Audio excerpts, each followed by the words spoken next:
ഏറ്റവും കൂടുതൽ ഫാൻസ് ഉള്ളത് ആർക്കാ നിങ്ങൾ രണ്ടുപേരില്? പിന്നെ ഞാൻ എന്തിനു വന്ന? നിങ്ങൾ ഇൻവിസിബിൾ ആയി, നിങ്ങളെ ആർക്കും കാണാൻ പറ്റില്ല. ഓക്കെ, എന്ത് ചെയ്യും? ഇപ്പൊ മിണ്ടണ്ടിയിരുന്നില്ല എന്ന് തോന്നുന്നുണ്ടോ? ഇത് സത്യം സത്യം സത്യം. ഡയറക്ടറിന്റെ കയ്യിൽ നിന്ന് ഏറ്റവും കൂടുതൽ ചീത്ത കേൾക്കുന്നതാണ്. ഞാനിത് ആർക്കും വിട്ടുകൊടുക്കില്ല. അവരുടെ ഒരു സ്പിരിറ്റ് ഉണ്ടല്ലേ സാറേ. ഇപ്പൊ കുറച്ച് കുറഞ്ഞാണോ ശീലം ആയതാ? ഇന്നായി കഴിഞ്ഞ പിന്നെ ഭയങ്കര ത്രില്ല. എന്നെ പറ്റി പറയാൻ എനിക്ക് വേറെ ഒരാളുടെ ആവശ്യമില്ല. റിയൽ ലൈഫിലുള്ള കൗശിക്കും അർജുനും തമ്മിലുള്ള ബന്ധം എന്ത്? സാർ അറിഞ്ഞിട്ടൊരു ക്യാരക്ടർ തന്നെയാ. കോഴിത്തരത്തില് പറയുന്നതിൽ കാര്യമുണ്ട്.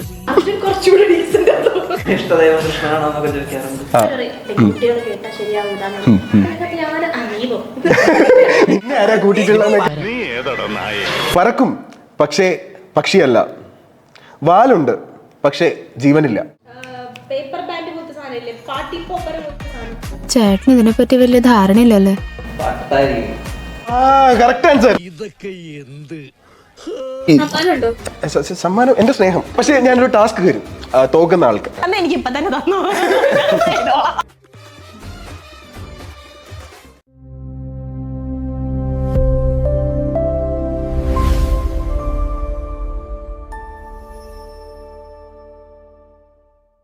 Welcome to dream loop media presents millennium stars with Alin Sha. ഇന്നത്തെ സ്റ്റാർ ആരാണെന്ന് ചോദിച്ചു കഴിഞ്ഞാൽ ഒരാളല്ല, രണ്ടുപേരാണ്. രണ്ട് സ്റ്റാർസ് ആണ് നമ്മുടെ കൂടെ ഉള്ളത്. അഡ്വക്കേറ്റ് അഞ്ജലി എന്ന് പറയുന്ന ഏഷ്യാനെറ്റിലെ ഹിറ്റ് സീരിയലിലൂടെ നമ്മുടെയൊക്കെ സുപരിചിതരായ നമ്മുടെയൊക്കെ മനം കവർന്ന രണ്ടുപേർ, അതായത് അതിലെ ഹീറോയിൻ ആൻഡ് ഹീറോയിൻ ആണ് ഇവിടെ ഉള്ളത്, Parvathi and Kaushik. Welcome to the show. Parvathi and Kaushik എന്ന് പറയുന്നതിനെക്കാട്ടിലും എനിക്ക് തോന്നുന്നു നമ്മുടെ സാധാരണക്കാരുടെ ഇടയിൽ കുറച്ചുകൂടെ മനസ്സിലാവുന്നത് അർജുൻ ആൻഡ് അഞ്ജലി എന്ന് പറയുന്നതായിരിക്കും. അപ്പോ സീരിയല് 200ാമത്തെ എപ്പിസോഡിലോട്ട് എത്തി നിൽക്കുകയാണ്, സക്സസ്ഫുള്ളി പോയിക്കൊണ്ടിരിക്കുകയാണ്. അതുപോലെ തന്നെ പ്രേക്ഷകരുടെ ഒക്കെ മനസ്സിൽ അർജുനും അഞ്ജലിയും ഇപ്പൊ റീസെന്റ് വിവാഹിതരായി നിങ്ങൾ. ഓക്കെ, അപ്പോ എങ്ങനെ പോകുന്നു മൊത്തത്തിൽ 200 എപ്പിസോഡ്? എന്താ പറയാ, ഇത്രയും നല്ലൊരു ഹിറ്റ് പരമ്പര. പാർവതിയെ പറ്റി പറയുകയാണെന്നുണ്ടെങ്കിൽ അതിന്റെ ടൈറ്റിൽ ക്യാരക്ടർ ചെയ്യുന്നു, ഇദ്ദേഹമാണെന്നുണ്ടെങ്കിലും യെസ് ഹീറോ റോളാണ് ചെയ്യുന്നത്. പാർവതിയിൽ നിന്ന് തുടങ്ങാം. നന്നായിട്ട് പോകുന്നു. കാരണം 200 എപ്പിസോഡ് ഇപ്പം സൂൺ ആവും, ഒരു 2-3 ഡേയ്സ് കൊണ്ട് 200 എപ്പിസോഡ് ആവും. ഭയങ്കര സന്തോഷമുണ്ട്. കാരണം ഏറ്റവും ഞങ്ങളൊരു ഡ്രീമായിരുന്നു, എൻ്റെ ഒരു ഡ്രീമായിരുന്നു ഇങ്ങനെ ഒരു ടൈറ്റിൽ റോള് ചെയ്യണം, അല്ലെങ്കിൽ അഞ്ജലി എന്ന് പറയുന്ന ഒരു ക്യാരക്ടറിന്റെ ലീഡ് റോള് തന്നെയാണല്ലോ, അങ്ങനെ ഒരു ക്യാരക്ടർ ചെയ്യണം. ഇത്രയും പ്രതീക്ഷയില്ല, ഇങ്ങനെ 200 എത്തുന്ന പോലും ഞാൻ പ്രതീക്ഷിച്ചില്ല. സ്വാഭാവികമായിട്ട് ഇപ്പൊ നമുക്കൊരു സ്വപ്നമൊക്കെ ഉണ്ടെങ്കിൽ നമ്മൾ കുറെ ഹാർഡ് വർക്ക് ചെയ്യുമ്പോഴേ അതിനകത്ത് എത്തുള്ളൂ. അങ്ങനെ 200 എത്തിയപ്പോഴത്തേക്കും അതിൽ എല്ലാവരുടെയും ഹാർഡ് വർക്കിന്റെ ഒരു ഫലമായിട്ടാണ് ആ ഒരു എത്തുന്നത് തന്നെ. അതിന് ഭയങ്കര സന്തോഷമാണ്, ഞങ്ങളുടെ ഡ്രീമാണ്. കൗശിക് പറയൂ. വെറുതെ പറഞ്ഞ പോലെ ഒരുപാട് ഒരുപാട് സന്തോഷമുണ്ട്. ഇങ്ങനെ ഒരു ഇതിൽ എത്തുന്നൊട്ടും പ്രതീക്ഷിച്ചിട്ടുണ്ടായില്ല. പക്ഷെ ഭാഗ്യം, ഈശ്വരാനുഗ്രഹം, എല്ലാവരുടെ പ്രാർത്ഥന, അത് കാരണം നന്നായി പോണു. ഇപ്പൊ വളരെ നന്നായിട്ട് തന്നെ പോണു. കൗശിക്കിന്റെ ഒരു ബേസിക് ക്യാരക്ടർ എന്താ? ഇത് എനിക്കൊന്ന് പാർവതിയോട് ചോദിക്കണം. നല്ലൊന്നും പറയാൻ ചാൻസ് ഇല്ല. ഓക്കെ, കുറച്ച് റിസർവ്ഡ് ആയിട്ടുള്ള ഒരാളാണോ? കുറച്ച് ഇൻട്രോവേർട്ട് ആണോ? ഇൻവേർട്ടർ ആണോ എന്നൊക്കെ അല്ല, ഒട്ടുമല്ല. ഓക്കെ, നമ്മള് എന്നോട് വരുമ്പോഴേ പറഞ്ഞു നീ വാ തുറക്കരുത്, എന്നെ കുറിച്ച് എന്താ ചോദിച്ചാലും അല്ലാതെ ഒന്നും പറയരുതെന്ന് പറഞ്ഞിട്ടുണ്ട്. എന്തേലും ചോദിക്കണേ എന്നോട് ചോദിച്ചിട്ട് പറയാം. എന്നെ പറ്റി പറയാൻ എനിക്ക് വേറെ ഒരാളുടെ ആവശ്യമില്ല, ഞാൻ തന്നെ പറഞ്ഞു. ഓക്കെ, നിങ്ങളെ കാണുമ്പോ എനിക്ക് ഫസ്റ്റ് ചോദിക്കാൻ തോന്നുന്നൊരു ചോദ്യം എന്താണെന്നറിയോ? നിങ്ങളുടെ കെമിസ്ട്രി എന്ന് പറയുന്നത് ഓൺ സ്ക്രീൻ മാത്രമല്ല ഓഫ് സ്ക്രീനും ഭയങ്കര കെമിസ്ട്രി ആയിട്ട് നമുക്ക് ഫീൽ ചെയ്തിട്ടുണ്ട്. അതായത് നമ്മൾ ഇൻസ്റ്റാഗ്രാം നോക്കുമ്പോൾ റീൽസുകൾ ഇടുന്നു, ഫോട്ടോസ് ഇടുന്നു. ഈ പാർവതീനെ ഞാൻ കുറച്ച് നാൾ മുന്നേ കാണുമ്പോൾ എനിക്ക് ആക്ച്വലി ഡൗട്ട്, ഇതിൽ ഏതാ അനൂപ് എന്തെങ്കിലും നമ്മൾ പെട്ടെന്ന് കാണുമ്പോൾ, കാരണം നിങ്ങൾ അത്രയും നല്ല ഫ്രണ്ട്സ് ആണ് ഓഫ് സ്ക്രീനും. സോ ശരിക്കും നിങ്ങളുടെ ഈ ഒരു കെമിസ്ട്രി വർക്ക്ഔട്ട് ആവുന്നത് എങ്ങനെയാണ് എന്ന് പറഞ്ഞതിന് മുന്നേ നിങ്ങളുടെ ഫസ്റ്റ് മീറ്റിങ്ങിനെ പറ്റി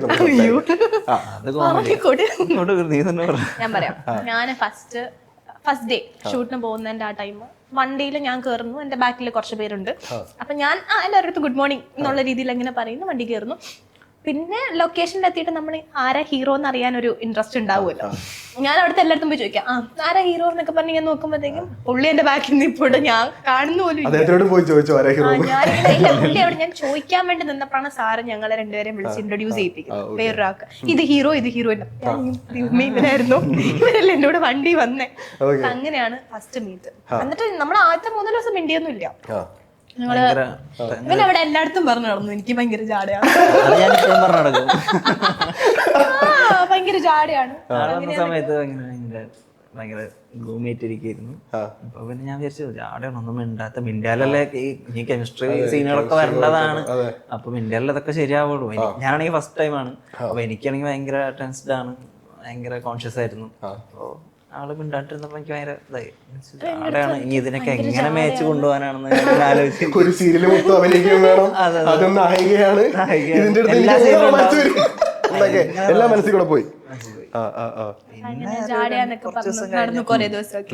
എന്നിട്ട് ഫൈനലി നിങ്ങൾ എപ്പോഴാണ് ഒരു ഐസ് ബ്രേക്കിംഗ് മൊമെന്റ് ഉണ്ടാവുമല്ലോ, അതായത് ഈ പറഞ്ഞ എല്ലാം നമ്മള് മാറ്റിയിട്ട് നിങ്ങൾ തമ്മിൽ ഒരു ഫ്രണ്ട്ഷിപ്പ് വരുന്ന മൊമെന്റ്, മറ്റേ അന്താക്ഷരി വിളിച്ച് സംസാരിച്ചത്. ഞങ്ങളുടെ എന്റെ ഒരു ഫൈറ്റ് സീൻ ഉണ്ടായിരുന്നു ഒരു അമ്പലത്തില്. അതാണ് സീരിയലിന്റെ 3rd എപ്പിസോഡൊക്കെ ആണ് തോന്നുന്നു. അപ്പൊ ഞങ്ങളുടെ ഷെഡ്യൂളിന്റെ ലാസ്റ്റ് ഡേ, ഏറ്റവും ലാസ്റ്റ് ഡേ ആണ് മിണ്ടി. അത്രയും ദിവസം മിണ്ടിയില്ല, 10-15 ദിവസം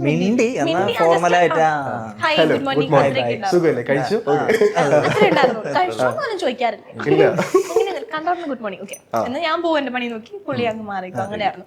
അങ്ങനെ ഷൂട്ടിന്റെ ലാസ്റ്റ് ഡേയുടെ അന്ന് ഇങ്ങനെ ഞങ്ങൾ എല്ലാരും കൂടെ ഒന്നിച്ചിരുന്ന് ഗെയിംസ് ഒക്കെ അന്താക്ഷരിയൊക്കെ കളിക്കുന്നതിന്റെ ഇടയിൽ അങ്ങനെയാണ് സംസാരിച്ചത്. അന്ന് കുറച്ച് പേരെല്ലാരും കൂടെ ചേർന്ന് പുറത്തു പോവുകയും ഫുഡ് കഴിക്കുകയൊക്കെ ചെയ്തിട്ടുണ്ടായിരുന്നു. അങ്ങനെയാണ് ഫസ്റ്റ് മിണ്ടി തുടങ്ങിയത്. പിന്നെ തലവേദനയാണ്. ചോദിക്കട്ടെ, ഏറ്റവും വലിയ തലവേദന എന്താണ് തരുന്നത്? എപ്പോഴും ഇങ്ങനെ ചോദിക്കാം, ഓരോന്ന് പറഞ്ഞോണ്ടിരിക്കും. പിന്നെ എന്താ പറയാ, കുട്ടികളെ അറിയില്ല. മിണ്ടിയില്ലെങ്കിൽ ഞാൻ അങ്ങനെ മിണ്ടിയില്ലെങ്കിൽ ഓക്കെ മിണ്ടിയില്ലെന്ന് വെച്ചിട്ട് നടക്കും. പക്ഷെ മിണ്ടി കഴിഞ്ഞാൽ ഭയങ്കര കംഫർട്ടബിൾ ആയി കഴിഞ്ഞാൽ ഞാൻ ഭയങ്കര കൂട്ടാ. ഞാൻ പിന്നെ ശല്യ, ഞാൻ എന്തുണ്ടെങ്കിലും ഞാൻ നോണ പറയണ എന്റെ ഒരു ഗോസിപ്പ് ഫ്രണ്ടാ. ഓക്കെ, നമ്മള് ഈ ഫ്രണ്ടിനെ ഏത് രാത്രി ഏത് കാര്യത്തിന് വിളിച്ചാലും ആൾ അവിടെ എടുക്കും. 10 മണിക്ക് ശേഷം ഫോൺ എടുക്കത്തില്ല, അവൻ കിടന്നുറങ്ങും. ആണാ? എങ്ങനെ പറ്റും ബ്രോ? എനിക്ക് ടിപ്പ് ഒന്ന് പറഞ്ഞു. 1 മണി 2 മണിയൊക്കെ കഴിഞ്ഞാൽ ഞാൻ കണ്ണു തുറന്നിരിക്കും. ഇല്ല, ഉറങ്ങുന്നല്ല, കിടക്കും. പിന്നെ അവിടെ ഫോണും തോണ്ടി പിന്നെ ഞാൻ എന്തോ ഒരു പരദൂഷണം പറയാനായിട്ട് 10 മണിക്ക് വിളിക്കും. ഹലോ ചേട്ടാ, ഇന്നൊരു കാര്യം ഉണ്ടായിരിക്കും, ഒരു കാര്യം ഇന്ന് സംസാരിക്കുന്നുണ്ട്. എനിക്കൊരു അങ്ങനെ കുറെ ഇഷ്ടമായിരിക്കും അറിയാം. ആദ്യം മിണ്ടില്ലാന്ന് വിചാരിച്ച ആളാ. Okay fine. ഇപ്പോ ഈ സീരിയൽ ആക്ച്വലി അഡ്വക്കേറ്റ് അഞ്ജലി എന്ന് പറയുന്ന ഈ ഒരു സീരിയൽ നിങ്ങളുടെ ലൈഫ് ഒരുപാട് ചേഞ്ച് ചെയ്തിട്ടുണ്ടല്ലോ. ഈ life before advocate Anjali and after advocate Anjali എന്ന് പറയുകയാണെന്നുണ്ടെങ്കിൽ അതിനെ എങ്ങനെ വിലയിരുത്തും? Before Anjali I was a big zero, അങ്ങനെ തന്നെ പറയാം. ഒന്നുമല്ല, ജോലിക്ക് പോയാൽ സ്ഥിരതയായിട്ട് പോവില്ല, പഠിക്കാൻ പോയാൽ സ്ഥിരതയായിട്ട് പോവില്ല, മനസ്സ് ഫുൾ അഭിനയവും കാര്യങ്ങളൊക്കെയാണ്, റീൽസ് അത് ഇതൊക്കെയാണ്. അപ്പോൾ ലാസ്റ്റ് ഒരു ഫൈനൽ ചാൻസ് എന്നുള്ള രീതിയിലാണ് ഞാൻ ഗൾഫിൽ പോയത്. അവിടെ മാത്രം കണ്ടിന്യൂസ്ലി ഒരു 3 വർഷം നിന്നു. അപ്പോഴും മനസ്സ് അവിടെയും റീൽസ് ഒരു ദിവസം അവിടെ അറിയാലോ, ഫ്രൈഡേ മാത്രമേ ലീവുള്ളൂ, ഫ്രൈഡേ റീൽസ് ചെയ്യും, ഒരു 5-6 ഒരുമിച്ചെടുത്ത് വെക്കും, ആഴ്ച ഫുള്ള് തൊട്ട് പോകണം, അങ്ങനെയൊക്കെ ചെയ്ത് വെക്കും. അതിൽ ഒതുങ്ങിക്കൂടി പോയി. പിന്നെ ഞാൻ ലീവിന് വന്നിട്ട് ഒരു ദിവസം യാദൃശ്യമായിട്ടാണ് ഓഡിഷൻ വന്നത്. ഓഡിഷൻ വന്ന് ഭാഗ്യം തന്നെ പറയാം, ഹീറോ ആയിട്ട് തന്നെ കിട്ടി, അത് പേഷ്യന്റിൽ തന്നെ കിട്ടി. സാറിന്റെ കൂടെ വർക്ക് ചെയ്യാൻ ഫസ്റ്റ് വർക്ക് തന്നെ സാറിന്റെ കൂടെ പറ്റി. എന്റെ കൂടെ വർക്ക് ചെയ്യാൻ പറ്റി? അത് ഞാൻ പറഞ്ഞിട്ടില്ല കേട്ടോ, അങ്ങനെ പറഞ്ഞിട്ടില്ല. അങ്ങനെ വർക്കില് കയറിയതിന് ശേഷമാണ് കുറച്ചെങ്കിലും ഒരു വാല്യൂ എനിക്കുണ്ടെന്ന് തോന്നി തുടങ്ങി. സ്വയം തോന്നി, അല്ലാണ്ട് ആൾക്കാരുടെ ഭാഗത്തുനിന്നും ഒരുപാട് സ്നേഹം, ആൾക്കാരുടെ ഭാഗത്തുനിന്നും ഒരുപാട് നല്ല നല്ല റെസ്പോൺസ് ഉണ്ടായി. ആദ്യമൊന്നും അല്ലെങ്കിലും ഇപ്പൊ നല്ല രീതിയിൽ അഭിനയിച്ചു വരുന്നുണ്ടെന്ന് പറയുന്നുണ്ട്, ഇമ്പ്രൂവ് ആയി എന്ന് പറയുന്നുണ്ട്. അതൊക്കെ കേൾക്കുമ്പോൾ ഒരുപാട് ഒരുപാട് സന്തോഷം. മുന്നത്തെ ബെസ്റ്റൊക്കെ ഇപ്പൊ വളരെയധികം സെറ്റാണ്. എനിക്കെന്ന് പറഞ്ഞാൽ പണ്ടൊക്കെ എനിക്ക് സെൽഫ് ഡൗട്ട്സ് ഉണ്ടായിരുന്നു. അതായത് ചില കാര്യങ്ങൾ എന്നെ കൊണ്ട് ചെയ്യാൻ പറ്റുമോ, അങ്ങനെ കുറേ. ഇപ്പം ഇതെന്റെ 7th പ്രോജക്റ്റാണ്. അപ്പൊ അങ്ങനെ നിൽക്കുമ്പോൾ കുറേ കാര്യങ്ങൾ ഭയങ്കര ഡൗട്ടായിരുന്നു. ഇപ്പം ഇന്ന ക്യാരക്ടർ തരുമ്പോൾ ഇന്ന് ചെയ്യാൻ പറ്റുമോ ഇല്ലയോ, കുറേ റിസ്ക് എടുക്കാൻ എനിക്ക് ഭയങ്കര പേടിയായിരുന്നു. പക്ഷെ ഈ വർക്ക്, സാറിന്റെ വർക്ക് എടുത്തതിന് ശേഷമാണ് ഓക്കെ ചെയ്ത് നോക്കാം, അല്ലെങ്കിൽ റിസ്ക് എടുത്താലേ കുറെ കാര്യങ്ങൾ നമുക്ക് ചെയ്യാൻ പറ്റൂ, റിസ്ക് എടുക്കുന്നതുകൊണ്ട് എന്താ പ്രശ്നം, അങ്ങനത്തെ കുറെ കാര്യങ്ങൾ ചാലഞ്ചസ് ഫേസ് ചെയ്യാനായിട്ട് പഠിച്ചു, കുറെ കാര്യങ്ങൾ അക്സെപ്റ്റ് ചെയ്യാൻ പഠിച്ചു, എന്ത് കാര്യവും നോ പറയാതിരിക്കാൻ പഠിച്ചു. അതായത് ഇപ്പം സാർ ഒരു ടാസ്ക് തന്നാ പറ്റില്ല എന്ന് പറയുന്നതിനെക്കാട്ടിയും സാർ ഞാൻ ചെയ്ത് നോക്കാം എന്ന് പറയാൻ പഠിച്ചു. പിന്നെ അങ്ങനെ കുറെ എനിക്ക് പ്രശ്നമില്ല, ട്രൈ ചെയ്യാനുള്ള ഒരു മെന്റാലിറ്റി. പിന്നെ മൈൻഡ് കുറച്ചുകൂടെ സ്റ്റേബിൾ ആവാൻ തുടങ്ങി. കാരണം നമ്മൾ സ്വാഭാവികമായിട്ട് ഒരു വർക്ക് എടുക്കുമ്പോൾ അതൊരു ലീഡ് റോൾ ആവുമ്പോൾ കുറെ റെസ്പോൺസിബിലിറ്റീസ് ഉണ്ട്. അപ്പൊ ഓൺ സ്ക്രീൻ പരമായിട്ടും ഉണ്ടാവും, നമ്മുടെ പേഴ്സണൽ ലൈഫ് പരമായിട്ടും ഭയങ്കര റെസ്പോൺസിബിലിറ്റീസ് ആണ്. കാരണം ഫാമിലി കൊണ്ടുപോകണം, വർക്ക് കൊണ്ടുപോകണം, അങ്ങനെ കുറെ കാര്യങ്ങളുണ്ടല്ലോ. രണ്ട് കാര്യവും ഒന്നിച്ച് കൊണ്ടുപോകാനായിട്ട് പഠിച്ചു. സ്റ്റേബിളി എങ്ങനെ മുന്നോട്ട് പോകാന്ന് പഠിച്ചു, ബാലൻസ് ചെയ്യാൻ പഠിച്ചു. ബോൾഡ് ക്യാരക്ടർ അല്ലേ, അപ്പൊ അത് ചെയ്ത് ലൈഫിലേക്കും ആൾക്കാർ ആ കുട്ടി കുറെ ഡിസിഷൻസ് നല്ല രീതിയിൽ എടുക്കാനായിട്ട് പഠിച്ചു. സൂപ്പർ. ഈ നമ്മൾ ചെയ്യുന്ന ക്യാരക്ടേഴ്സ് നമ്മളെ ഇൻഫ്ലുവൻസ് ചെയ്യുന്നത് പറയുന്ന പോലെ. Okay fine. ഇനി നമുക്ക് ഒരു നമ്മുടെ ഇന്നത്തെ ആദ്യത്തെ സെഗ്മെന്റിലോട്ട് നമുക്ക് പോയാലോ? ഓക്കെ, ഞാൻ കുറെ സെഗ്മെന്റ് എഴുതി വെച്ചിട്ടുണ്ടേ. ബുക്കല്ലേ ഇത്, കാർഡ്, എന്റെ ലോഗോ കാണാൻ വേണ്ടിട്ട് അതിനകത്ത് എന്തെങ്കിലും ഉണ്ടോ? ഉണ്ട്. കണ്ടോ, സാധാരണ ഇത് ഓപ്പൻ ചെയ്തിട്ട് മറ്റേ ചാറ്റ് ഇല്ല ഞാൻ ചാറ്റ് ജിപിടി ഇതിലോട്ട് എഴുതും. Okay fine. അപ്പൊ ഫസ്റ്റ് സെഗ്മെന്റ് എന്ന് പറയുന്നത് നിങ്ങൾക്ക് വേണ്ടി ഞാനൊരു ഒരു സെഗ്മെന്റ് ഉണ്ടാക്കിയിരിക്കുകയാണ്. പാർവതി ആൻഡ് കൗശിക്, അല്ലെങ്കിൽ കൗശിക് ആൻഡ് പാർവതി റൗണ്ട് ആണ്. ഓക്കെ, ഒന്നുമില്ല, കുറച്ച് കാര്യങ്ങൾ പറയും.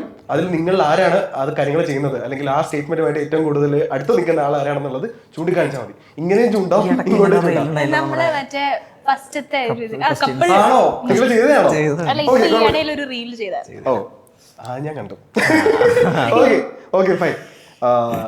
ഈ ഷൂട്ടിന് വന്നു കഴിഞ്ഞാലേ ഏത് നേരവും ഫുഡ് വേണം, ഫുഡ് കഴിച്ചുകൊണ്ടിരിക്കുന്ന ഒരാളുണ്ടെങ്കിൽ അതാരാണ്? ഇതുപോലെ ആലോചിച്ചിരുന്ന രീതിയാണോ ക്വസ്റ്റ്യൻസ്? ഇല്ല, അത് ഫസ്റ്റ് ചോദിക്കാണ്ട. ആരാ ആണോ? എനിക്ക് ഇടയ്ക്കിടയ്ക്ക് വിശക്കും, പക്ഷെ ഞാൻ ഒത്തിരി കഴിക്കത്തില്ല. വിശക്കണ സമയത്ത് എന്തായാലും കാണണം, എനിക്ക് ഫുഡ് കാണണം. പിന്നെ വയറ് നിറയാൻ അതൊക്കെ ഓർഡർ ചെയ്യും. ഇൻസ്റ്റാമാർട്ടിൽ മറ്റേ ബിസ്ക്കറ്റ് കേക്ക് ഓർഡർ ചെയ്ത് എന്റെ വീടായിട്ട് കാണിക്കുന്ന എന്റെ അപ്പുറത്തൊരു ഓർമ്മയുണ്ട്, അവിടെ കേക്ക്സ് ഒക്കെ ഉണ്ടാക്കണം. അപ്പൊ സ്മെല്ല് അടിക്കുമ്പോ ആൾക്ക് ക്രേവിങ്സ് തുടങ്ങി. അപ്പൊ എന്തെങ്കിലുമൊക്കെ ആയിട്ട് ഓർഡർ ചെയ്യും, കഴിക്കും. Okay fine.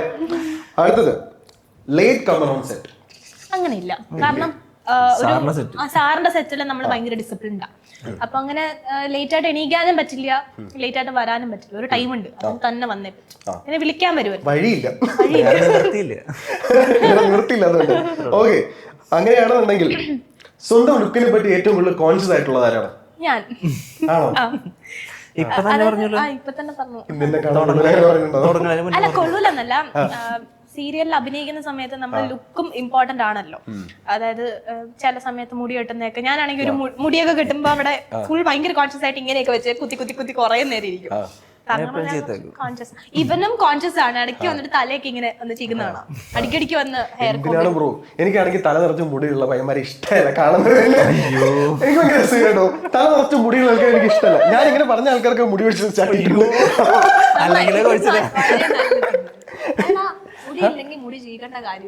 അതെ, നമുക്കൊക്കെ ആണെങ്കിൽ ഇങ്ങനെ മറച്ച് പിടിച്ചൊക്കെ വെക്കണം അവിടെ ഇവിടെയൊക്കെ. കുറച്ച് കഴിയുമ്പോഴേക്കും മനസ്സിലാവും തോന്നുന്നു. Okay fine. അടുത്തത്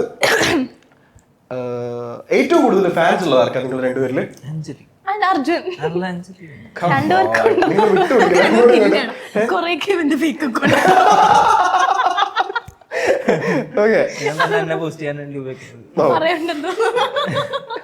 ഹ്യൂജ് ഫാൻ ഫ്രം ഓസ്ട്രേലിയ എന്നൊക്കെ താഴെ കമന്റ് എഴുതും. Arjun fan, Arjun love boy, Arjun love girls. Fan page ഉണ്ട്. ഞാൻ ആക്ച്വലി ആദ്യം പ്രൊഫൈൽ കാണുന്നത് ഫാൻ പേജിലാണ്. ഏതോ ഫാൻ പേജില് അർജുൻ ഫാൻ സംതിങ് ഒരു സാധനം ഉണ്ടല്ലോ, നമുക്ക് PR ഉണ്ടെന്നൊക്കെ സ്വന്തമായിട്ട്. ഓക്കെ, അതിന് നമുക്കൊരു ഉത്തരവില്ല. എനിക്കൊന്നും പറയാനില്ല. കൊറേ ഗേൾസ് ഉണ്ടാവും. എന്താ സംഭവം എന്നറിയോ? ഫേക്ക് അക്കൗണ്ട് തുടങ്ങിയിട്ട് ഗേൾസിന്റെ പ്രൊഫൈലായിട്ട് ഫേക്ക് അക്കൗണ്ട് തുടങ്ങും. ഇവൻ തന്നെ ഗേൾസ് ആയിട്ട് ചാറ്റ് ചെയ്തിട്ട് ഇവന് കൊറേ ഫാൻസ് ഉണ്ടെന്ന് ചാറ്റ് ചെയ്തിട്ട് ചേട്ടനെ കണ്ടോ ഏഷ്യാനെറ്റിലെ ചേട്ടൻ എന്നൊക്കെ അങ്ങനെ മെസ്സേജ്. അല്ലല്ല, ശരിക്കും ഫാൻസ് ഉണ്ട്. കാരണം കൗശികേട്ടന്റെ ലാസ്റ്റ് ബർത്ത്ഡേക്ക് നമ്മുടെ സെറ്റിൽ ഒരു ഗിഫ്റ്റ് ഒക്കെ വന്ന ഒരാള് ഗിഫ്റ്റ് ഒക്കെ കൊടുത്തു. പക്ഷെ ആന്റി ആണെന്നേ ഞാൻ ചോദിക്കുന്നില്ല. Okay fine. ഫോൺ വിളിച്ചാൽ കിട്ടാത്തത് ആരെയാണ്? ഞങ്ങൾ രണ്ടുപേരും കിട്ടൂല. അപ്പൊ നിങ്ങൾ വിളിക്കാറില്ല അങ്ങോട്ട്? ഇല്ല വിളിക്കാറൊന്നുമില്ല. അത് സംഭവം തന്നെ I am not a phone person. ഞാൻ 24 മണിക്കൂറും ഫോൺ യൂസ് ചെയ്യുന്ന ആളാണ്. പക്ഷെ എനിക്കൊരു ടെക്സ്റ്റ് അയച്ച റിപ്ലൈ കൊടുക്കും പാടാ. കോള് വന്ന് എനിക്ക് തിരിച്ചു വിളിക്കും, മിസ് കോള് പിന്നെ വിളിക്കാം. അത് സംഭവം തന്നെ വിളിച്ചിട്ട് എന്താ പറയണ്ടേന്ന് അറിയത്തില്ല. അപ്പൊ ഭയങ്കര കോൺഷ്യസ് ആ. ഈ ഭയങ്കര ക്ലോസ് ആയിട്ടുള്ള ആൾക്കാർ വിളിക്കുമ്പോ നല്ല ഓഫേഴ്സ് ഒക്കെ വന്ന് എന്ത് ചെയ്യും? ഒരു കോളിലായിരിക്കും അൺനോൺ നമ്പർ എടുക്കും. അപ്പൊ വേറെ നമ്പറിൽ നിന്ന് വിളിക്കണം. എന്തോ കാര്യത്തിലേക്കാണെന്ന് എന്റെ നമ്പർ എടുത്തത്. അല്ല എന്റെ നമ്പർ സേവ് ചെയ്തിട്ടില്ലാന്ന് തോന്നുന്നു, അതുകൊണ്ടല്ലേ എടുത്തത്. ഇല്ല സേവ് ചെയ്തിട്ടുണ്ട്. അല്ല ഈ കൗശിക്കാരനും അങ്ങനെയാ. He's not a call person. ടെക്സ്റ്റും അങ്ങനെ ടെക്സ്റ്റ് പേഴ്സൺ ആണ്. അപ്പൊ നിങ്ങൾക്ക് കിട്ടാൻ എന്താ ചെയ്യണ്ടേ? നേരിട്ട് സംസാരിക്കണം. അങ്ങനെയല്ല, അറ്റൻഡ് ചെയ്യും. പക്ഷെ ഡെയിലി ഒരു കോൺവെർസേഷൻ കീപ്പ് ചെയ്യുന്ന ഞാൻ പേഴ്സണലി പറയാണ്. ഞാൻ ഡെയിലി അങ്ങനെ കോൺവെർസേഷൻ എനിക്ക് അങ്ങനത്തെ ഒരു എനിക്ക് അറിഞ്ഞുകൂടാ സത്യം പറഞ്ഞ കണക്ഷൻ കീപ്പ് ചെയ്യാൻ ഭയങ്കര പാടാണ്. ഞാൻ എന്റെ ഫ്രണ്ട്സിനോടൊക്കെ പറയണ്ട വല്ല മരണമൊക്കെ ഉണ്ടെന്നുണ്ടെങ്കിൽ എന്റെ വീട്ടിൽ എങ്ങനെ അതെന്താ ഞാൻ അറിയത്തില്ല. കാരണം എനിക്ക് അങ്ങനെ ക്ലോസ് സർക്കിൾസ് ഇല്ല, ഭയങ്കര കുറവാ. ഭയങ്കര ക്ലോസ് ആയിട്ടുള്ള സർക്കിളേ ഉള്ളൂ. അപ്പൊ അവരെയും ഞാൻ അങ്ങനെ വിളിക്കാറൊന്നുമില്ല. ഭയങ്കര പാടാ. എന്റെ അമ്മ എന്നെ ഫോൺ വിളിച്ചിട്ട് കിട്ടാത്ത സമയത്ത് ആരെങ്കിലും ഫോണിലൊക്കെ അവിടെ വിളിക്കും. അങ്ങനെയാ ചെയ്യാറുണ്ട്. ഓക്കെ നമ്മളും അങ്ങനെ തന്നെയാണ്. ഓക്കെ അത് ടൈ ചെയ്യണം, നമുക്ക് അങ്ങോട്ട് കൂടി വിട്ടുകൊടുക്കാൻ പറ്റത്തില്ല. ഓക്കെ ശരി, അടുത്തത് ഇതില് സോഷ്യൽ മീഡിയ അഡിക്റ്റ് ആരാണ്? ഓഫ് കോഴ്സ് കൗശികേട്ടൻ. പണ്ട് തൊട്ടേ മറ്റേ ടിക്ടോക്ക് റീലൊക്കെ ചെയ്ത് നടക്കുന്ന അത് അതിജീവനമാണ്, നമുക്കത് റിലേറ്റ് ചെയ്യാൻ പറ്റും. ഒരുപക്ഷെ ഞാൻ ഇവിടെ ഇരിക്കാൻ സോഷ്യൽ മീഡിയയെ പറ്റത്തില്ല എന്നൊരു സാധനം. അടുത്ത റീൽ എന്ത് ചെയ്യാന്നൊക്കെ നോക്കിയിരിക്കാൻ അല്ല പറ്റത്തില്ല. ഇൻസ്റ്റഗ്രാമിലാണ് ഗേൾ ഫ്രണ്ട്സ് കൂടുതലുള്ളത് പുള്ളിക്കാരൻ. അതില്ലാതെ പുള്ളിക്ക് പറ്റത്തില്ല. അവിടെ നമ്മൾ റിപ്ലൈ കൊടുക്കും, എന്തെങ്കിലും ആവശ്യത്തിന് ഫോൺ വിളിച്ച് നമ്മൾ എടുക്കത്തില്ല. അത് ഭയങ്കര അഡിക്റ്റ് ആയതുകൊണ്ട്. പക്ഷെ എനിക്ക് പിന്നെ അങ്ങനെയൊന്നുമില്ല. എനിക്ക് സ്ക്രോൾ ചെയ്ത് എനിക്ക് പിന്നെ കല്യാണം നമുക്ക് ഈ വിഷയം കുറച്ച് കഴിയുമ്പോൾ ഡീറ്റെയിൽ ആയിട്ട് ഒന്ന് സംസാരിക്കണം. ഓക്കെ അടുത്തത് ഇതില് സീക്രട്ട് നന്നായിട്ട് കീപ്പ് ചെയ്യാൻ പറ്റുന്ന, രഹസ്യങ്ങൾ സൂക്ഷിക്കാൻ പറ്റുന്നത് ആണോ? എനിക്ക് കീപ്പ് ചെയ്യാൻ പറ്റുവേ. എനിക്ക് ഒരാൾ എന്റെ അടുത്ത് എന്തെങ്കിലും പറഞ്ഞു കഴിഞ്ഞാൽ 5 മിനിറ്റ് കഴിയുമ്പോൾ ഞാൻ മറന്നു പോകും. അപ്പൊ എനിക്ക് പിന്നെ ഓർമ്മ ഉണ്ടാവില്ല. അത് ചൂടോടെ ആണെങ്കിൽ ഓക്കെ, എടാ ഇങ്ങനെ ഒരു സംഭവം ഉണ്ടായി എന്നുള്ള സാധനം ചൂടോടെ പറയും. 2 ദിവസം കഴിഞ്ഞ അല്ലെങ്കിൽ ഒരു 1 ഡേ അവർ ആകുമ്പോ ചോദിച്ചു കഴിഞ്ഞാൽ എനിക്ക് മറന്നു പോകും. ഭയങ്കര മറവിയാ. ഇവിടെ നമ്മൾ സൂക്ഷിച്ചു വെക്കും. സൂക്ഷിക്കുന്ന വെച്ചാൽ മറ്റുള്ളവർക്ക് ഹേർട്ടാവുന്ന കാര്യങ്ങളൊക്കെ സൂക്ഷിച്ചു വെക്കും. കാരണം പറഞ്ഞു വെറുതെ എന്തിനാ ഞാൻ എന്റെ മനസ്സിലായിട്ട് ഇന്നോട്ട് അല്ലാത്ത കാര്യങ്ങളാണെങ്കിൽ പറഞ്ഞു കൊടുക്കും. അവർക്ക് നല്ലത് അവരാണെങ്കിൽ പറഞ്ഞു കൊടുക്കുന്നതായിരുന്നു. Okay okay fine. Next question, ഡയറക്ടറുടെ കയ്യിൽ ഏറ്റവും കൂടുതൽ ചീത്ത കേൾക്കുന്ന ആള്?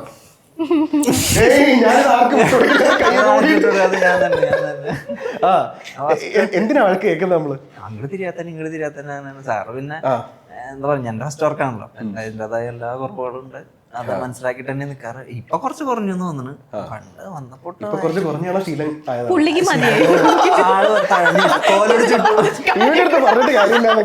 ഞാനാണെങ്കിൽ എടുത്തും പോയി പുള്ളി എന്നെ കാണിക്കുന്നത് ചെയ്യുമ്പോഴത്തേക്കോ വഴക്ക് പറഞ്ഞു തിരിക്കണം. ഇത് നിങ്ങൾ രണ്ടുപേരും കൂടെ ഞാൻ ചോദിക്കുകയാണെ, വഴക്ക് പറയുമ്പോൾ നിങ്ങൾ അത് എങ്ങനെ എടുക്കുക? നമുക്ക് അതായത് ഇപ്പൊ ഫോർ എക്സാമ്പിൾ നമ്മൾ ആർട്ടിസ്റ്റ് ആകുമ്പോഴത്തേക്കും നമുക്ക് ക്യാമറ മുന്നിൽ പെർഫോം ചെയ്യണമല്ലോ, നമുക്ക് മുഖം വാടാൻ പറ്റത്തില്ല. അപ്പൊ വഴക്കൊക്കെ കേൾക്കുമ്പോഴത്തേക്കും നിങ്ങൾ അത് എങ്ങനെ അപ്പൊ തന്നെ നിങ്ങളുടെ ക്യാമറയുടെ ഫ്രണ്ടിൽ തന്നെ നിങ്ങൾ നിൽക്കുകയാണല്ലോ? ഞാൻ ചിരിച്ചോണ്ടിരിക്കും ചേട്ടാ.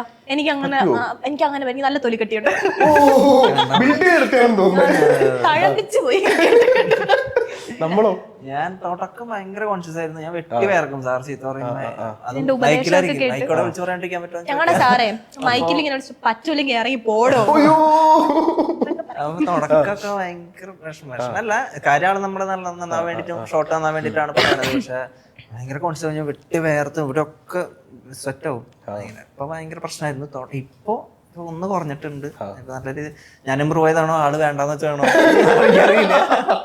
അല്ല പക്ഷെ ഒരു കാര്യമുണ്ട്, ഇനി അടുത്തത് നമ്മളൊരു സീരിയലിലോട്ടോ സിനിമയിലോട്ടോ പോകുമ്പോ തീയിൽ കുരുത്തതാണോ നമ്മുടെ സാറിന്റെ വർക്ക് നമ്മൾ ചെയ്തിട്ടുണ്ടെങ്കിൽ, അല്ലെങ്കിൽ ജനാർദ്ദനൻ സാറിന്റെ ഒരു വർക്ക് കമ്മിറ്റ് ചെയ്തിട്ടുണ്ടെങ്കിൽ വേറെ ഏത് വർക്ക് നമുക്ക് ധൈര്യമായിട്ട് ചെയ്യാം. അത് ഇതൊരു ബെസ്റ്റ് സ്കൂളാണ്. അത് ആരടുത്തും ധൈര്യമായിട്ട് പറയാം. ഇതിനപ്പുറം അവിടെ കിട്ടാനില്ല. Okay okay super.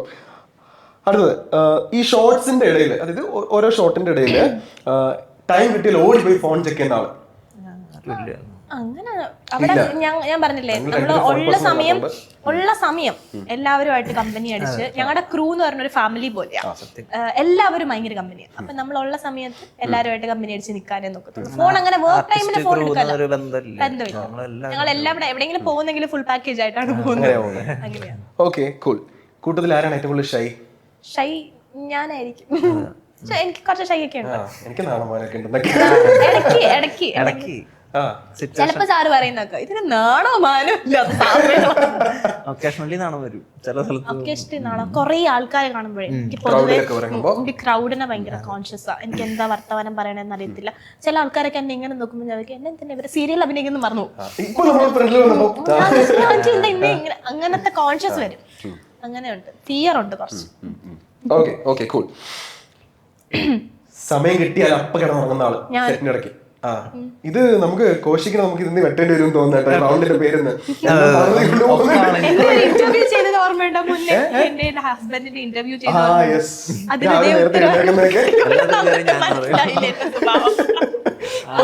Camera stand കിട്ടി അത് ഈ ഉറങ്ങി കഴിയുമ്പോൾ നമ്മുടെ മുഖമൊക്കെ ഒന്ന് പഫി ആവും. പ്രശ്നമൊന്നുമില്ല. ഭയങ്കര ഡീപ് സ്ലീപ്പിന് പോകില്ല. ചെറിയ ചെറിയ ടാപ്പ് എടുക്കും നമ്മൾ. കാരണം അത്രയും നേരം വർക്ക് ചെയ്യല്ലേ. അതിൻ്റെതായിട്ടുള്ള എനിക്ക് ഞാൻ വർക്ക് കഴിഞ്ഞിട്ട് വന്നിട്ടാണ് ഇരുന്ന് പഠിക്കുന്നത്. അപ്പൊ അതുകൊണ്ട് ഉറക്കക്കുറവ് ഭയങ്കരമായിട്ടുണ്ട്. നിൽക്കുന്ന സ്ഥലത്ത് ഞാൻ മൾട്ടി ടാസ്കറാണ്, എന്തൊക്കെ കാര്യങ്ങളാണ് ചെയ്യുന്നത്.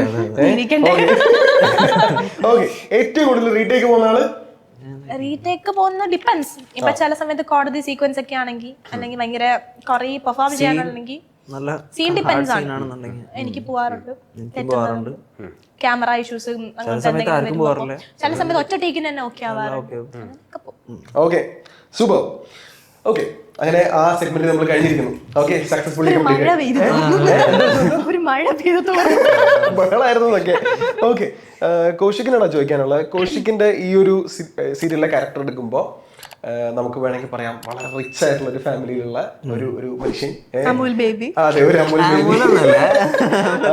കുറച്ച് ഒരു പൈങ്കിളിത്തരവും ഒക്കെ ഉള്ള, അങ്ങനെ പറയല്ലേ ചേട്ടാ, കോഴിത്തരമുള്ള ഇനിയൊരു ചോദ്യം, മെയിൻ ചോദ്യത്തോടെ ഞാൻ വരാം. ഓക്കെ, അങ്ങനെയാണെങ്കിൽ റിയൽ ലൈഫിലുള്ള കൗശിക്കും അർജുനും തമ്മിലുള്ള ബന്ധം എന്താ? കോഴിയാണെന്നൊക്കെ ഒന്ന് ഡിസ്ക്രൈബ് ചെയ്യാമോ? Please explain. പറഞ്ഞു. എന്റെ ചോദ്യം ഇങ്ങോട്ടായിരുന്നു. എനിക്ക് തോന്നുന്നു, അല്ല അതെനിക്കാണല്ലോ കുറച്ചുകൂടെ പറയാൻ പറ്റുന്നത്. എനിക്ക് തോന്നുന്നു സാർ അറിഞ്ഞിട്ട ഒരു ക്യാരക്ടർ തന്നെയാണ്. അർജുനും കൗശിക്കും ഏകദേശം ഒരുപോലെയാ. അർജുൻ കുറച്ചുകൂടെ ഡീസന്റ് ചെറിയൊരു പഞ്ചാര കുഞ്ചുമാണ്. കൊറേ ഗേൾ ഫ്രണ്ട്സ് ഒക്കെ ഉള്ള. ഗേൾ ഫ്രണ്ട്സ് എന്ന് പറഞ്ഞാൽ മറ്റേ കാമുകിമാരല്ല, ഒരു മനസുഖം. ചാറ്റ് ചെയ്യുമ്പോ ഒരു അത്രയ്ക്കും ഏട്ടായി ആ ഒരു സാധനം. ഇനി ഞാൻ ആ ചോദ്യം പ്രോയിലേക്ക് തരട്ടെ. സ്വയം ഒന്ന് വിലയിരുത്തുമ്പോ പറയണേല് കാര്യമുണ്ട്. ഞാൻ അംഗീകരിക്കുന്നു.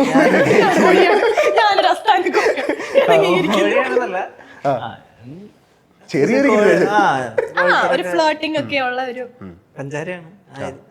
പറയാറുണ്ട് ഇഷ്ടദൈവം കൃഷ്ണനാണെന്നൊക്കെ ചോദിക്കാറുണ്ട്. അത് കണ്ടെടുത്തായിരിക്കും സാറെന്തോ അർജുൻ എന്ന പേരിട്ടേക്കുന്നത് എല്ലാം കൃഷ്ണന് റിലേറ്റഡ് ആയിട്ടായിരിക്കും. ഓക്കെ, അപ്പൊ അതാണ് ഉത്തരം. നമ്മുടെ ക്യാരക്ടർ എടുക്കുകയാണെന്നുണ്ടെങ്കിൽ എനിക്കൊന്ന് കുറച്ച് ബോൾഡ് ആയിട്ടുള്ള, അതായത് അച്ഛന്റെ ഡ്രീംസ് ഫുൾഫിൽ ചെയ്യാൻ ഇറങ്ങിയിരിക്കുന്ന ഹാർഡ് വർക്കിംഗ് ആയിട്ടുള്ള, കരിയറിൽ ഭയങ്കര അധികം ഫോക്കസ് ആയിട്ടുള്ള, എന്നാൽ ഇപ്പൊ കുറെ നെഗറ്റീവ് ആയിട്ടുള്ള കഥാപാത്രങ്ങൾ ചുറ്റുമുള്ള ഒരു സ്ഥലത്ത് ജീവിക്കുന്ന ഒരാൾ. ഇനി നമുക്ക് സ്ട്രേറ്റ് അവേ നമ്മുടെ റിയൽ ലൈഫിലോട്ട് വരാം. ഓക്കെ, അപ്പൊ റിയൽ ലൈഫിലെ പാർവതിയും സ്ക്രീനിലെ അഞ്ജലിയും തമ്മിലുള്ള സിമിലാരിറ്റീസ് എന്തൊക്കെയായിരിക്കും? സിമിലാരിറ്റി എന്ന് പറഞ്ഞാൽ ഇതിപ്പം അഞ്ജലിയുടെ കാര്യം, അഞ്ജലി ഒത്തിരി സ്ട്രഗിൾ ചെയ്യുന്ന ഒരു കുട്ടിയാണ്. അതുപോലെ തന്നെയാണ് ഞാനും കടന്നു വരുന്നത്. കാരണം ഫാമിലി വൈസ് നോക്കുകയാണെങ്കിൽ ഇപ്പം ഞാൻ എന്റെ കാര്യമൊക്കെ ടേക്ക് കെയർ ചെയ്യുന്ന ഞാനാണ്. അങ്ങനെ സ്ട്രഗിൾ ചെയ്താണ് ഞാനും വരുന്നത്. അതിൽ അച്ഛന്റെ സ്വപ്നങ്ങളാണ്, ഇത് അച്ഛന്റെ അമ്മയുടെ സ്വപ്നങ്ങളാണ്. അങ്ങനെയാണ്. പിന്നെ കരിയർ ഫോക്കസ് ചെയ്യുന്നുണ്ട്. ഇപ്പൊ എനിക്ക് എവിടെ എന്ത് പറയണം എന്നുണ്ടെങ്കിലും ഞാനത് ഓപ്പൺ ആയിട്ട് പറയും. ഞാനത് വേറൊരാളെ നോക്കത്തില്ല. എനിക്കത് റോങ് ആയിട്ട് ഫീൽ ചെയ്താൽ ഞാൻ റോങ് ആണെന്ന് തന്നെ പറയും. ഞാൻ സെക്കൻഡ് ഒന്ന് തിങ്ക് ചെയ്യില്ല. പിന്നെ അതാണ് എന്റെ ഏറ്റവും വലിയ നെഗറ്റീവ്. എനിക്ക് കുറെ ശത്രുക്കളുണ്ടെന്ന് അങ്ങനെ തന്നെയാണ് കുറെ നെഗറ്റീവ്സ് ഉണ്ടായത്. കാരണം എനിക്കിപ്പം ഒത്തിരി ഞാൻ കണ്ണടച്ച് വിശ്വസിക്കുന്ന ഒരു ടൈപ്പാണ്. ഞാൻ ഭയങ്കര എന്താ പറയാ, അയ്യോ അയാൾക്ക് നെഗറ്റീവ് ആയിട്ടുണ്ടോ, എന്നെ ഹേർട്ട് ചെയ്തിട്ട് അയാൾക്ക് ഹേർട്ടായോ, അങ്ങനത്തെയൊക്കെ ചിന്തിക്കുന്ന ഒരാളാണ്. അപ്പൊ അതാണ് എന്റെ ഒരു നെഗറ്റീവ് എന്ന് പറയുന്നത്. പോസിറ്റീവ് ആണ്, ബോൾഡ് ആവേണ്ട അടുത്ത് ബോൾഡ് ആവും. ഇനിയും പറഞ്ഞ പോലെ ചൈൽഡിഷ് ആണ്, അതെനിക്ക് പറയുന്നത് ചൈൽഡിഷ് ആണ്. കാരണം എന്റെ ഒരു കംഫർട്ട് സ്പേസിൽ ഞാൻ ഭയങ്കര കല്യാണം കഴിഞ്ഞ് അറിഞ്ഞിട്ടുണ്ടോ? നമ്മുടെ കല്യാണം കഴിഞ്ഞ് അറിഞ്ഞായിരുന്നോ? നമ്മുടെ സോറി അഞ്ജലി എല്ലാം കൂടെ തിരിഞ്ഞു പോവാ. പാർവതിന്റെ കല്യാണം കഴിഞ്ഞത് പാർവതി അറിഞ്ഞിട്ടുണ്ടോ എന്ന് ചോദിക്കുക. ഞങ്ങൾ മാരേജ് ആണ്, മാരീഡ് വുമൺ ആണെന്നുള്ള ഒരു കോൺസെപ്റ്റ് ഫീലിംഗ് ഒന്നും ഇല്ല. കാരണം എന്റെ ഹസ്ബൻഡ് എന്നെ ഭയങ്കര സപ്പോർട്ടീവ്, എന്നെ അഴിച്ചു വിട്ടിരിക്കുന്നുണ്ട്. സത്യം പറയാം, ഈസ് വെരി സപ്പോർട്ടീവ്. എന്നെ പൂർണ്ണമായിട്ട് മനസ്സിലാക്കിയിട്ടുള്ള ഹസ്ബൻഡാണ്. ഞാൻ പൊതുവെ ഇങ്ങനെയാണ് എല്ലാവരുടെ അടുത്തും. ഞാൻ ഭയങ്കര കുറച്ച് ഇൻട്രോവേർട്ട് ആണെന്ന് ചോദിച്ചാൽ ചിലവരുടെ അടുത്തൊക്കെ എനിക്ക് പേടിയാണ്, കമ്മ്യൂണിക്കേഷൻ ബിൽഡ് ചെയ്യാൻ പേടിയാണ്. പേടി തന്നെയാണ്, കുറെ എക്സ്പീരിയൻസ് അങ്ങനെ ഉണ്ടായിട്ടുണ്ടായിരിക്കും, അതുകൊണ്ടായിരിക്കും. അങ്ങനെയാണ് ഞാൻ. അഞ്ജലി പാർവതി സിമിലാരിറ്റി എന്ന് പറഞ്ഞാൽ സ്ട്രഗിൾസിൽ രണ്ടുപേരും സിമിലർ ആണ്, ഫാമിലി ഡ്രീംസിൽ സിമിലർ ആണ്, ടേക്ക് ചെയ്യുന്ന കുറെ ആക്ഷൻസ് സിമിലർ ആണ്. അതിനോട് ചേർത്ത് ഞാനൊരു ചോദ്യം ചോദിച്ചോട്ടെ. ഈ നമ്മുടെ കരിയറിന്റെ സ്റ്റാർട്ടിങ് ആയപ്പോൾ ഇതിപ്പോൾ രണ്ടുപേർക്കും പറയാം കേട്ടോ, ഇതിന്റെ നമ്മുടെ കരിയറിന്റെ സ്റ്റാർട്ടിംഗ് ഒക്കെ ആകുമ്പോഴത്തേനും നമുക്ക് ഈ പറഞ്ഞ പോലെ നമുക്ക് ഇഷ്ടപ്പെടാത്തൊരു സ്പേസിൽ നോ പറയുക, അല്ലെങ്കിൽ എനിക്കിത് ഇഷ്ടപ്പെട്ടില്ല എന്ന് പറയുന്നത് അത്ര ഈസി ആയിട്ടുള്ള ഒരു കാര്യമല്ല അല്ലെ. നമ്മൾ പലപ്പോഴും ചിലപ്പോ പലയിടത്തും നമ്മൾ കണ്ണടക്കി, ഇനി അയാൾ എന്താ വിചാരിക്കുക, ഞാനൊരു ന്യൂ കമറാണ്, പ്രൊഫഷണലി ആവാം പേഴ്സണലി ആവാം. അതിനൊരു ബാലൻസ് ഉണ്ട്. അത് എവിടെയാ നമ്മൾ അതിനുള്ള ധൈര്യം നമുക്ക് കിട്ടുന്ന എവിടെയാ? നോ പറയാനുള്ളതിന് വലിയൊരു ധൈര്യം വേണം. എന്നോട് ചോദിക്കാനുണ്ടെങ്കിൽ അത് എനിക്കിത് ഇഷ്ടപ്പെട്ടില്ല എന്നൊരാളോട് പറയാൻ അതെങ്ങനെയാ ധൈര്യം കിട്ടുന്നത്? ഒന്നാമത് നമ്മളിപ്പം നോ പറയാത്ത, ഇപ്പം എനിക്കിപ്പോ ചേട്ടൻ ഒരു കാര്യം സംസാരിക്കണമെങ്കിൽ ഇഷ്ടപ്പെടുന്നില്ല, പക്ഷെ എങ്കിലും ഞാൻ നിങ്ങളെ റെസ്പെക്ട് ചെയ്യുന്നോണ്ടാണ് ഞാനത് നോ പറയാത്തത്. അതൊരു റീസൺ ഉണ്ടാവും അതിൽ. മേ ബി ആ ഓപ്പോസിറ്റ് നമുക്ക് മനസ്സിലാവും, നമ്മളെ ഒരാൾ ഹേർട്ട് ചെയ്യുമ്പോൾ നമുക്ക് എത്രത്തോളം വിഷമം വരുന്നു നമുക്കറിയാം.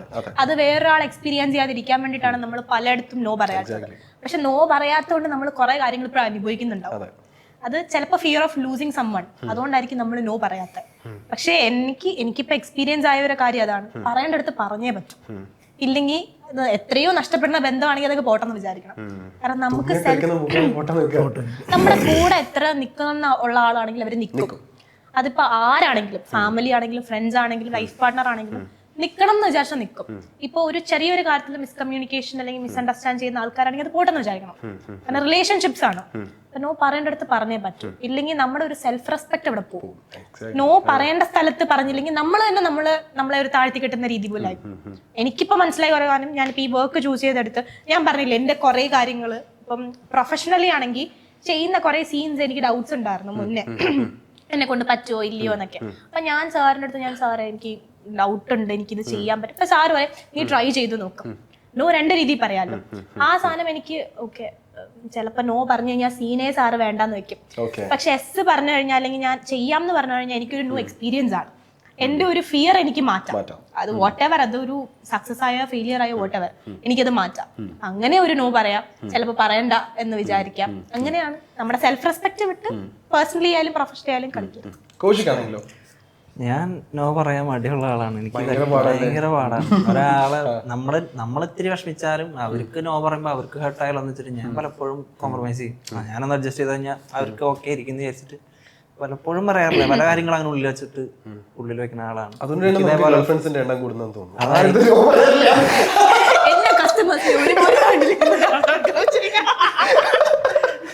എല്ലായിടത്തും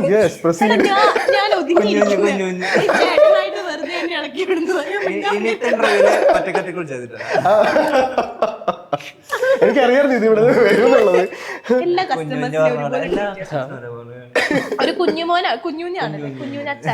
ഓക്കെ ബ്രോ, നമുക്ക് ഡീൽ ചെയ്യാൻ ബുദ്ധിമുട്ടായിട്ട് വരും, ഒരു പിയുടെ ആവശ്യം ഉണ്ടെന്നൊക്കെ ഉണ്ടെങ്കിൽ ഐ ക്യാൻ ഡീൽ.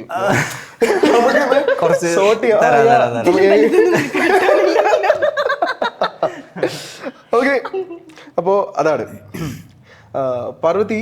ഞാൻ ലാസ്റ്റ് പാർവതിയോട് സംസാരിക്കുമ്പോൾ താങ്കൾ ജസ്റ്റ് മാരീഡ് ആയിരുന്നു, ഫ്രഷ് കപ്പിളായിരുന്നു. അന്ന് ഞാൻ അനുബ്രോനോടും പാർവതിനോടും സംസാരിക്കുമ്പോൾ നിങ്ങൾ പറഞ്ഞു നല്ല രീതിയിൽ പ്രണയിച്ച് വളരെ അടിപൊളിയായിട്ട് നിങ്ങളുടെ ലൈഫ് ഇപ്പോൾ പൊയ്ക്കൊണ്ടിരിക്കുന്നു. സന്തോഷം, സമാധാനം, റൊമാൻസ്, ഒരുപാട് ലവ്, പ്രണയം ഇതെല്ലാം നിറഞ്ഞ് നിൽക്കുന്ന ഒരു സമയമാണ്. ഒരു 8 മാസം 9 മാസം ആവുന്നല്ലേ? 8 മാസം കഴിഞ്ഞ് ഇപ്പൊ വീണ്ടും ഞാൻ ചോദിക്കുമ്പോൾ എന്തെങ്കിലും മാറ്റി പറയാൻ തോന്നുന്നുണ്ടോ? ഇല്ല, മാറ്റി പറയാം. കാരണം ഞാൻ പറഞ്ഞല്ലേ my husband is very supportive. എന്നെ നന്നായിട്ട് മനസ്സിലാക്കുന്ന ഒരു ആളാണ്. അപ്പം എന്റെ പ്രൊഫഷനെ എന്നെക്കാട്ടിയും കൂടുതൽ വാല്യൂ ചെയ്യുന്ന ആളാണ്. ഞങ്ങൾ രണ്ടുപേരും അങ്ങോട്ടും ഇങ്ങോട്ടും രണ്ടുപേരുടെ പ്രൊഫഷനെ റെസ്പെക്ട് ചെയ്യുന്ന ആൾക്കാരാണ്. സോ അവിടെ വേറെ മാറ്റങ്ങളൊന്നുമില്ല. ഫാമിലി വൈസ് ആണെങ്കിലും ഫാമിലി രണ്ടുപേരുടെ സൈഡിൽ നിന്ന് ഭയങ്കര സപ്പോർട്ടീവാണ്. ഞാൻ എന്താന്ന് മനസ്സിലാക്കിയിട്ടുള്ള ആളും ഫാമിലി ആയതുകൊണ്ട് I don't have any problem. ഒരു പ്രോബ്ലം ഇല്ല. ഓക്കെ, ഫാമിലിയാണ് ഉണ്ടാവും, ബട്ട് സ്വാഭാവികമായിട്ടും ഭയങ്കര വലിയ പ്രശ്നങ്ങളൊന്നുമില്ല. ഓക്കെ, കൗശികിന്റെ കാര്യം എടുക്കുകയാണെന്നുണ്ടെങ്കിൽ കൗശികിന്റെ ഒരു സപ്പോർട്ട് സിസ്റ്റം എവിടെയാ, ആരാണ്? നമ്മുടെ ഫാമിലി തന്നെയാണ്. ഫാമിലി വെച്ചാൽ ഒരുപാട് ബിഗ് സർക്കിളൊന്നും ഇല്ല. ഫ്രണ്ട്സിന്റെ വയസ്സായാലും ഒരുപാട് ഫ്രണ്ട്സ് ഒന്നും ഇല്ല, കുറച്ചുള്ളൂ, ലിമിറ്റഡ് ഫ്രണ്ട്സ് ഉള്ളൂ. ഫാമിലി വെച്ചാൽ അമ്മ, ചേച്ചി, അച്ഛനില്ല. അച്ഛൻ സപ്പോർട്ടീവ് ആയിരുന്നു, ഈ ഫീൽഡിലേക്കൊക്കെ ഇറങ്ങാൻ ഭയങ്കര സപ്പോർട്ടീവ് ആയിരുന്നു. പിന്നെ അമ്മ, ചേച്ചി, അളിയൻ, ചേച്ചിയുടെ പിള്ളേര്, ഇത്ര ഒതുങ്ങുന്ന ചെറിയൊരു ഫാമിലിയാണ്. ഫ്രണ്ട്സ് ആയാലും ഒരു 2-3 പേരുള്ളൂ. ഓക്കെ. ഇനി നിങ്ങളുടെ രണ്ടുപേർക്കും ചോദിക്കാനുള്ളത്, നമ്മൾ ഇപ്പോൾ ലൈക്ക് നമ്മളൊരു നോർമൽ ലൈഫ് ലീഡ് ചെയ്യുന്ന, അതായത് മീഡിയയിലൊന്നും അല്ലാണ്ട് ഒരു നോർമൽ ലൈഫ് ലീഡ് ചെയ്യുന്ന ഒരാളും മീഡിയയിലുള്ള ആളും, അതിപ്പോൾ whether it's an actor, singer, എന്തോ ആയിക്കോട്ടെ, അതായത് ലൈം ലൈറ്റിൽ നിൽക്കുന്ന ഒരാളുടെ ലൈഫ് തമ്മിൽ ഭയങ്കര ഡിഫറൻസ് ഉണ്ടാവുമല്ലോ. ഇപ്പോൾ സെലിബ്രിറ്റി എന്ന് പറയുന്ന ഒരു ടാഗിൽ വരിക എളുപ്പമല്ല, വന്നു കഴിഞ്ഞാൽ അത് മെയിൻറ്റെയിൻ ചെയ്യുന്നതും വലിയ പാടാണ്. ഓക്കെ, നിങ്ങൾക്ക് എപ്പോഴാണ് the moment when you realised yes ഞാൻ എവിടെ ഒരു സെലിബ്രിറ്റി ആവുന്നുണ്ട് എന്ന് മനസ്സിലായ ഒരു മൊമെന്റോ അല്ലെങ്കിൽ ഒരു ഇൻസിഡന്റോ പെർട്ടിക്കുലർലി ഉണ്ടാവത്തില്ലേ?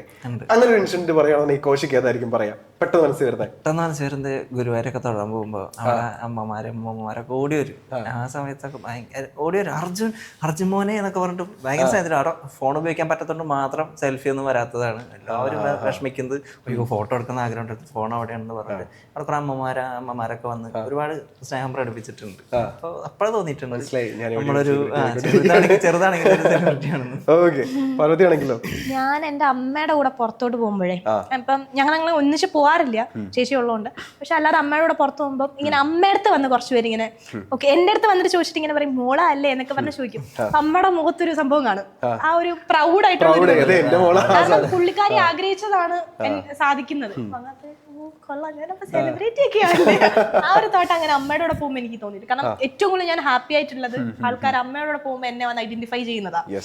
അമ്മയ്ക്ക് കിട്ടുന്ന ഒരു സന്തോഷം ഞാൻ കാരണം എന്റെ പ്രൗഡ് ആവുക എന്ന് പറയുന്നത് അത് ചെറിയൊരു കാര്യമാണ്, നമ്മുടെ പാരന്റ്സിനെ പ്രൗഡ് ആക്കുക എന്നുള്ളത്. കാരണം എന്റെ അമ്മ ആവശ്യപ്പെട്ട ഒരു ഡ്രീമാണ്, അമ്മയുടെ ഡ്രീമാണ്. അത് ഞാൻ നടത്തുമ്പോൾ I can feel that. Okay, super. നമ്മൾ നേരത്തെ സെലിബ്രിറ്റി ആയ ഒരു മൊമെന്റിനെ പറ്റി സംസാരിച്ചു. ചിലപ്പോൾ ചില ആൾക്കാരോ സ്നേഹത്തോടെ നമ്മുടെ അടുത്ത് സംസാരിക്കുമ്പോൾ നമ്മൾ കുറച്ച് ഇമോഷണൽ ആവത്തില്ലേ? അതായത് സ്നേഹം കാണുമ്പോൾ ഇത്രയധികം നമ്മളെ ആൾക്കാർ സ്നേഹിച്ചിട്ടുണ്ടോ എന്ന് മനസ്സിലാവുമ്പോൾ ഈ ഒരു ഇമോഷണൽ മൊമെന്റ് ഷെയർ ചെയ്യാൻ പറഞ്ഞു കഴിഞ്ഞാൽ ആഫ്റ്റർ ബിക്കമിങ് എ സെലിബ്രിറ്റി എന്ന് ചോദിച്ചു കഴിഞ്ഞാൽ അങ്ങനെ ഒരു മൊമെന്റ് ഉണ്ടോ? ഉണ്ട്. ഇത് ഞാൻ നേരത്തെ പറഞ്ഞല്ലോ, അച്ഛൻ ഒരുപാട് ആഗ്രഹിച്ചിരുന്നു എന്തെങ്കിലും ആയിട്ടൊരു ജോലിയായിട്ട് കാണാൻ. അങ്ങനെ ഈ സന്തോഷം എല്ലാവരും വന്ന് സംസാരിക്കുമ്പോഴും ഇങ്ങനത്തെ ഒരു സെലിബ്രിറ്റി സ്റ്റാറ്റസ് എല്ലാവരും മോനെ കാണുമ്പോൾ ആളത് കാണാനില്ലല്ലോ എന്ന് പറയുമ്പോൾ